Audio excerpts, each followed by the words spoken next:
Hey everyone, it's Andrea Walford here for Simon Says Stamp. In today's video, I'm going to show you how to create this Sparkle and Shine card, which features exclusive Simon Says Stamp products and features a couple different watercoloring techniques using Delusion's spray inks and Ranger's Distress Stain.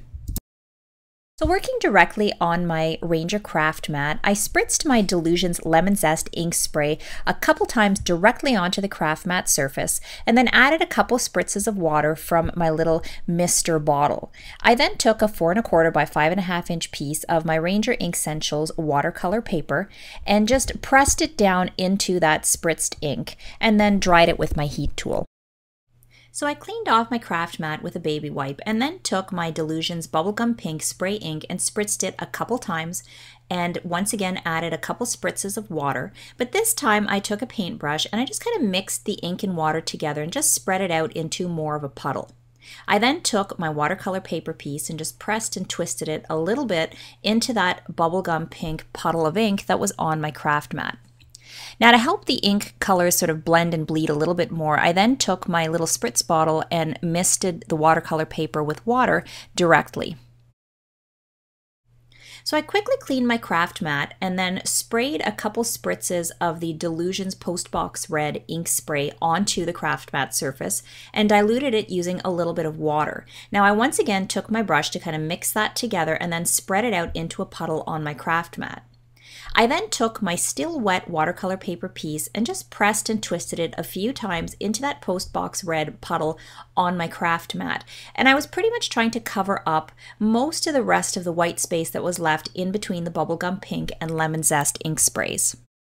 Now to add a little bit of shimmer, I then took my Heidi Swapp Color Shine Gold Spray and spritzed it onto the still wet surface of my watercolor paper. So I held it about 6 inches above the surface of my paper and gave it a couple spritzes and then dried it with my heat tool. Next, I took my Simon Says Stamp Sketch Heart die and I positioned it on my watercolor paper and held it in place using a small piece of repositionable tape and then ran it through my Big Shot. So after cutting my watercolor paper, I then die cut a second heart out of black cardstock and I kept the outer frame of the black cardstock piece and the inner heart from the watercolored piece. I then took some of my Tim Holtz Worn Lipstick Distress Stain and pressed it a few times against my craft mat to get a little puddle of color there, and then took a mop style paintbrush loaded with water and just created a light water wash across the surface of a 4 1/4 by 5.5 inch piece of my Ranger Ink Essentials watercolor paper. Once I had laid down that first water wash, I then dipped my wet paintbrush directly into the distress stain and started brushing it across the surface of my cardstock. Now I did not blot my brush in between, so I did want to make sure that my brush was fully loaded with water when I dipped it into the distress stain. And then I ran it back and forth across my cardstock piece until I got an initial layer that I was happy with. Now once I was happy with that placement of the ink, I then took my Ranger heated craft tool and made sure that that watercolor was thoroughly dry. So once my first layer of watercolor had dried, I decided to come back and see if I could fix that kind of funny water drop that ended up on the left-hand side. So I wet my paintbrush, blotted it on a baby wipe, dipped it in some of my Worn Lipstick Distress Stain, and started seeing if I could kind of blend out along the top and left-hand edges. Now, I did manage to blend out that blot, but I wasn't still liking exactly how it looked. I wanted to get more of a beautiful layered watercolor effect.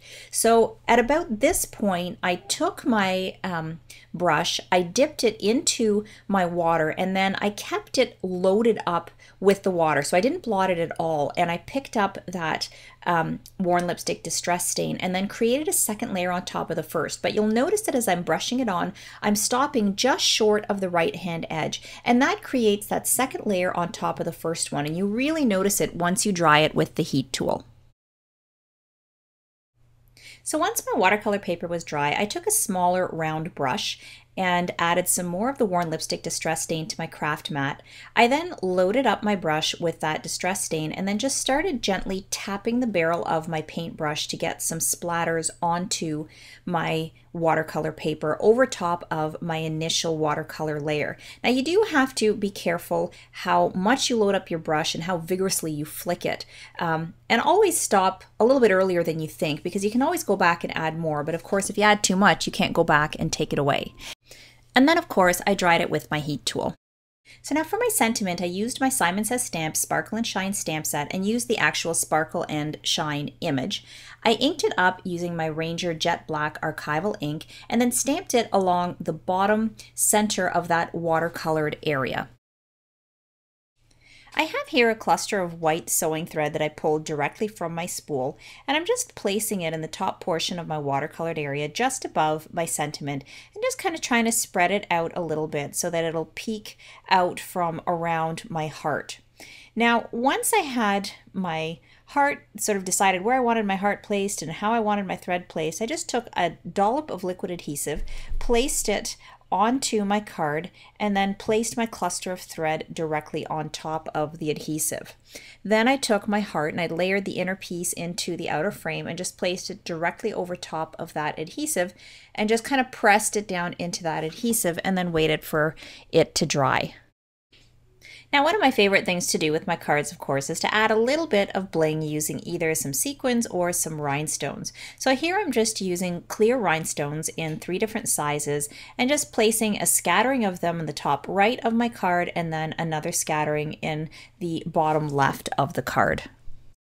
So now my final step for this card is to mount my panel onto my card front. And to make my card, I took a 4 1/4 by 11 inch piece of Simon Says Stamp cotton candy cardstock, scored it at 5 1/2 inches, and folded it in half using my bone folder to give me a 4 1/4 by 5 1/2 inch card. Now, if you want, you can take that and then trim a very small sliver from the side just to make the card base that tad bit smaller than the panel you're sticking on top so that it doesn't overhang and show. I then used some Tombow Mono multi-liquid glue and spread a thin layer of that onto my card front and then stuck my panel directly over top of that and then just pressed down to make sure that it was well stuck down and waited for it to dry. And that's how I created my card. Well, I hope you enjoyed today's video tutorial and I look forward to stamping with you again.